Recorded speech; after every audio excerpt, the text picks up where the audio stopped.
зүрх сэтгэлийн гүнээс гарч буй хүсэл юу вэ? Харин тэрхүү хүслийг бодит болгох нууц түлхүүрийг та мэдэх үү? Өнөөдрийн сэдэв маань манифест гэж юу вэ хэмээх сэдвээр таны дотоод ертөнцийг нээх аялал юм. Манифест энэ үгийг сонсоод танд ямар мэдрэмж төрдөг вэ? Сайн байна уу? За, энэ удаагийн дугаараар хүн болгон л манифестийн талаар мэддэг болсон цаг үе. Гэхдээ манифестыг яаж хэрхэн бичих вэ? За, манифест гэж яг юу юм бэ? Яг энэ нь зөв зүйтэй зүйл мөн үү? Эсвэл сөрөг тал гэж байгаа юу гэдэг талаар та бүхэндээ баха мэдээлэл хуваалцъя гэж бодлоо. Манифест гэдэг нь энгийн үгээр өөрийн итгэл, үнэмшил, зорилго, хүсэл тэмүүллээ тодорхойлсон илэрхийлэл юм. Энэ нь таны хинбэ гэдгийг, юунд хүрэхийг хүсэж байгааг яаж хүрэхээ илэрхийлдэг нэгэн төрлийн тухаглал. Яагаад манифест хийх хэрэгтэй вэ? Амьдрал хаашаа яваад байгаа нь тодорхойгүй мэдрэмж төрхөй байсаар л байдаг.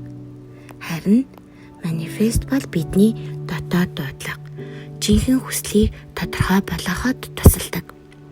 Энэ бол чиглэл, итгэл, давтамж. Та би хинбэ? Би юу хүсэж байна вэ? Би юунд итгэдэг вэ гэдэгтээ хариулт өгч эхэлмэгц ертөнц таныг сонсож эхэлнэ. Тэгвэл одоо хэрхэн манифест хийх 3 алхмыг танд санал болгоё. Алхам 1-р дотоод хүсэл тэмүүллээ сонс. Яг юу хүсэж байгаагаа үнэн сэтгэлээсээ мэдэр. Хүний хэлсэн зүйлс бус, харин таны дотоодоос ирэх дуу хоолойг сонс. Алхам 2. Ирээдүйд хүрсэн мэтээр бич. Ирээдүгээ өнгөрсөн мэтээр, хүссэн бүхнээ аль хэдийн бүтсэн мэтээр бичээрэй. Жишээлх юм бол би өөрийн замаар итгэлтэй алхаж байна. Би боломж хайраар хүрээлүүлсэн амьдралаа талархан хүлээн авч байна гэх мэтээр. Хамгийн сүүлийн алхам 3. Давтамжтайгаар унш, түүнийхээ мэдэр. Өдөр бүр өглөө болгон орой манифестээ дуустал нь уншаад мэдрэмж, сэтгэл хөдлөл, төсөөллийг хамтан байлгаж чадвал таны манифест хамгийн хүчрхэг давтамжийг үүсгэж чадах нь. Ингээд оролдоод үзээрэй. За, юм болгон угаасаа 2 талтай байдаг. Тэгэхээр бас манифест хийхээ сөрөг талууд гэсэн бас байдаг байна.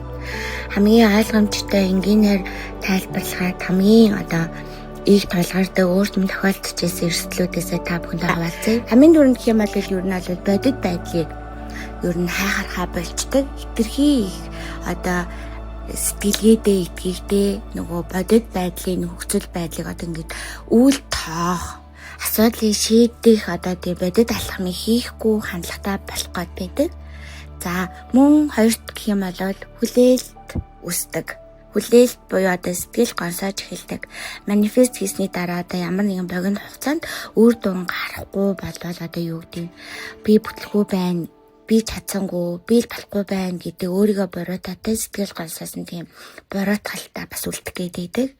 За, тэгээд мөн манифест хийх бас эрсдэлтэй хамгийн том алхам гэх юм бол ямар нэгэн хариуцлагаас зайлсхийх, нэг өөрийгөө хамгаалах нэг зэвсэг болох гээд. Тэр нь юу вэ гэх юм бол хүмүүс манифест хийсэн л болол өөрөө ямар ч хичээх шаардлагагүй гэж юу боддог. Манифест хийсэн юм энэ хийж чадтай юм чи ингээ билнэ л гэд ямар нэгэн зүйлд хариуцлага хүлээхгүйгээр амьдралынхаа тул шийдвэрүүдэд итгэхгүй болох гэдэг. За, мөн хуйрамч эерэг үзэл бодлыг бий болгоод идэг.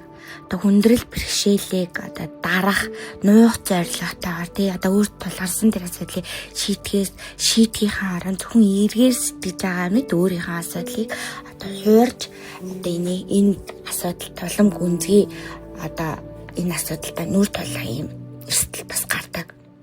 За одоо бас тэгэхээр манифестийн талаар одоо санхүүгийн одоо тий хүний одоо энэ сэтгэл зүгээр хийсэн бас ашиг хонжоо хавчаад бас маш их олон басан. Жишээлбэл манифест балид чид манифестийг ингэж хий сургаалт энтергээд маш олон сургаалтууд бас явагддаг басан. Тэр болол угаасаа хүмүүсийн итгэлийг далимдэлд ашиглаж байгаа л нэг хэлбэр. Энд бол ямар ч сургаалт хэрэггүй. Тийм сургаалт та авах ямар ч шаардлага байхгүй л гэсэн үг. За тэгээд ер нь бол нөгөө эерэг бодлыг одоо амжилт гэж ташаа ойлгох гэдэг. Зөвхөн одоо сайнаар л болох юм бол бүтэн. Сайнаар л болох юм бол энэ болно гэсэн юм буруу ташаа ойлголттой байгаад идэг. Энэ болохоор одоо жишээлбэл үйлдэл хийх, ямар нэгэн одоо уур чадвараа хөгжүүлэх тийм чухал байдлыг орхигдуулна гэсэн үг. За тэгээд иймэрхүү энгийн чигээр хэлэх юм бол ийм одоо сөрөг талууд, эрсдэлтэй талууд бас байдаг шүү. Энийг сайн анхаараарай манайхаа. Тэгэхээр юу гэж хэлэх гээд байна гэхээр энэ бол ерөөсөө ичэд биш байхгүй юу? Энэ бол таны ерөөсөө хүсэл мөрөөдлөө тунхаглаж байгаа бодит болох гэж байгаа л нэгэн код гэсэн. Энэ дээр бол ямар нэгэн одоо ичэдийн юм хүлээх ерөөсөө хэрэггүй гэж л хэлэх гээд байгаа юм. Тэгээд эцэст нь хэлэхэд хүсэл мөрөөдөл чамбалтан манифест бод ихний алхам өнөөдрөөс эхэл бидний дотоод итгэл үнэмшил хийсэн үг болон бодит байдал нөлөөлөлтөд гэдгийг зоригтойгоор тунхаглал. Энэ зөвхөн энгийн үг биш, энэ бол таны өөртөө өгч буй амлал. Одоо нэгэ биелүүлэх цаг чинь ирсэн. Тэгэхээр итгэл үнэмшилтэйгээр тунхаглаад зүрхнээсээ мэдрээд үйлдэл хий. Энэ бол зүгээр л тунхаглал биш. Тэгэхээр ертөнцид хариу өгөх болно гэдэгт та итгэлтэйгээр илгэл. Чиний манифест одооноос бодит болж эхэлнэ. Манд амжилтсаа.